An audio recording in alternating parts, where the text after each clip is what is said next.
Бойцы 2-го батальона 95-й отдельной десантно-штурмовой бригады разбирают на болты и гайки суицидальный штурм оккупантов. Просто он, видимо, подлетел там. Сначала адский привет от наших воинов посетил первую бронемашину врага, а когда к ней на помощь отправилось еще 2 единицы вражеской техники, то украинские десантники и у них навсегда отобрали ордера на квартиры на Крещатике, которые им обещал старый бункерный дед из Кремля. Далеко не так. Далеко не так. Скорее все наоборот. Но а ту часть двуногой московитой мерзости, которая не попала под раздачу сразу и разбежалась героически по кустам, была любезно и методично обработана нашими FPV-дронами.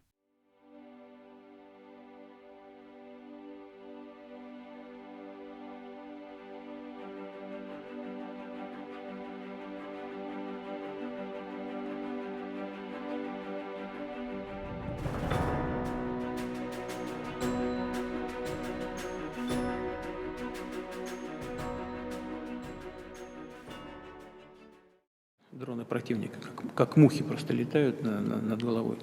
Все это известно.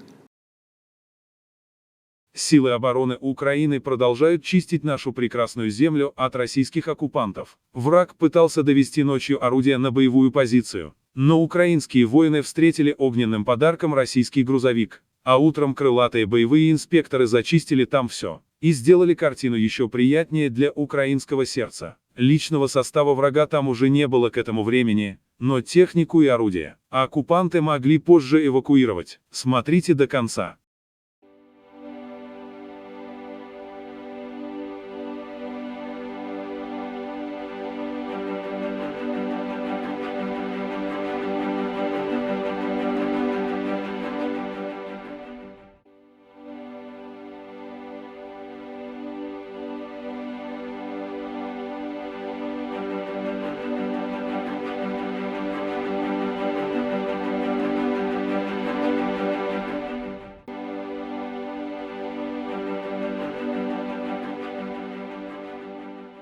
Не забывайте постоянно помогать силам обороны Украины. Сегодня российские средства массовой информации сообщили приятную украинскому сердцу новость. Наша земля стала еще чище. Посредством патриотически настроенного неизвестного взрывного устройства утилизирован важный российский военный чин. Сообщается, что прекратил свою бесславную жизнь капитан 1-го ранга Черноморского флота, точнее того, что от него, от этого флота осталось. Есть информация, что данный нацист причастен к обстрелам мирного населения Украины.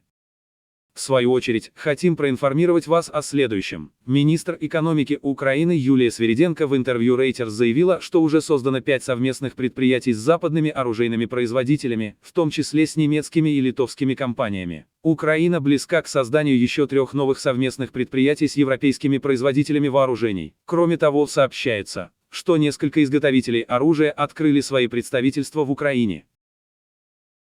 В Крыму в Джанкойском районе обрушился автомобильный мост. Он не выдержал фуру. В местных пабликах пишут комментарии о том, что данная фура везла какой-то неизвестный груз в одну из воинских частей. Но это не официальная информация. Можно лишь констатировать факт, что на определенном участке у оккупантов будет нарушена логистика. Также хотим сообщить, что в Новосибирской области российские военные устроили бунт в казарме, перевернули там все и убежали в неизвестном направлении, чтобы не оказаться на войне против Украины и не стать 200. Они не захотели погибать за дворцы Путина и его олигархов. Очень правильное решение. Когда трудная година, потому что русские сразу бегут в военкомат. Лучший танк в мире. Экипаж вражеского танка, проезжая мимо небольшого рва, просто свалился в него. Вот и все величие и мощь гордости российского оборонпрома. Аналоговнетного танка Т-90М прорыв. Лежать в канаве брюхом вверх, пока тебя терзают украинские дроны. Работа операторов подразделения «Злюки-бобры». Это Кураховское направление фронта. Он как только на позицию выходит, все. Также сообщаем, что операторы дронов 414 отдельного полка уничтожили редкую российскую самоходную артиллерийско-минометную установку «Нона» в Донецкой области. Калибр 120 мм. «Нона» оккупантов была обнаружена на полевой дороге рядом с лесополосой и поражена несколькими украинскими дронами. В результате попадания дронов с боевой частью кумулятивного действия артиллерийская установка выгорела изнутри. Ура! Оккупанты активно окапываются вдоль побережья Евпатории в ожидании удара ВСУ, Об этом сообщили партизаны АТЭШ. Далее цитата. Агенты АТЭШ фиксируют непрекращающийся процесс укрепления береговой линии окопами, огневыми точками и опорными пунктами. Количество задействованного личного состава постоянно увеличивается, поскольку основную часть военнослужащих из Крыма отправляют на передовую, в частности в Курскую область, для работы и дежурства на фортификационных сооружениях. Оккупанты активно привлекают срочников. На защите Крыма остается с каждым днем все меньше военнослужащих, а оккупанты понимают, что удар со стороны ВСУ неизбежен и близок. А каким он будет, мы с вами увидим в ближайшее время. Как всегда, всю имеющуюся информацию мы передали в правильные руки. Это поможет при планировании различных операций сил обороны Украины. Конец цитаты.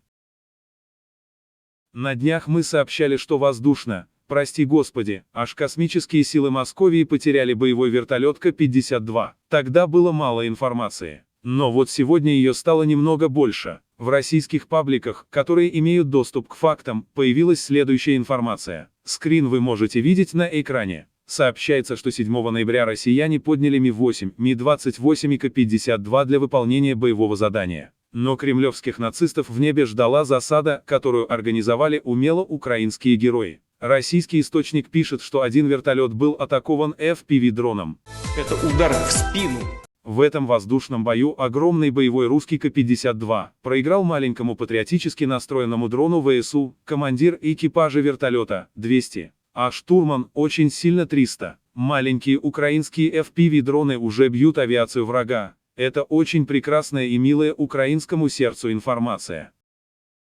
ВСУ ударили по военному объекту в Белгороде. Предварительно ранено несколько срочников. Об этом сообщают российские телеграм-каналы. Так, например, по данным канала «Пепел», ВСУ нанесли ракетный удар по одной из площадок с военной техникой, расположенной на улице Садовая. По неподтвержденных данным, при ударе пострадало несколько солдат срочной службы. По фото видно, что ракета попала в крышу одного из зданий на территории площадки, где стоит несколько военных Уралов. Также военную технику видно на спутниковых снимках территории этой площадки. Белгородские медиа изначально опубликовали фото прилетом, на котором было видно военную технику, затем обрезали его так, чтобы не было видно военных грузовиков, а впоследствии удалили фотографии из своих лент. Ну а бункерный старый щелкун отреагировал так на этот факт. Далеко не так. Далеко не так. Скорее все наоборот. Подразделение Национальной гвардии Украины «Острые картузы» показало разбитую российскую штурмовую группу в районе Новоалексеевки, в составе которой была боевая машина пехоты с редкой защитой. Враг пытался продвинуться вглубь украинских позиций. Российская штурмовая бронегруппа состояла из одного танка Т-80 БВМ образца 2023 года и БМП-2. Кроме традиционного «Мангала», вражеская БМП-2 была дополнительно защищена комплектом накладной брони. Комплект такой дополнительной защиты состоит из полимерных панелей, которые должны оградить машину от огня крупнокалиберных пулеметов, а также комплекта противокумулятивных решеток. В то же время полимерные панели могут обладать не только противопулевыми свойствами, но и дают некоторую защиту от кумулятивных боеприпасов. Вместе с решетками это сможет в некоторой степени снизить эффективность противотанковых гранатометов. Также хотим сообщить, что Национальная гвардия Украины получила на вооружение самоходные артиллерийские установки ДИТА, калибр 155 мм. Данную информацию и фото опубликовал командующий Нацгвардией Александр Пивненко. Саудита — это разработка чешской компании Excalibur AMI. Установка имеет достаточно высокий темп стрельбы — 5 снарядов в минуту. Высокая проходимость позволяет быстро менять позицию после выполнения огневого задания и быть маневренной в сложных условиях местности.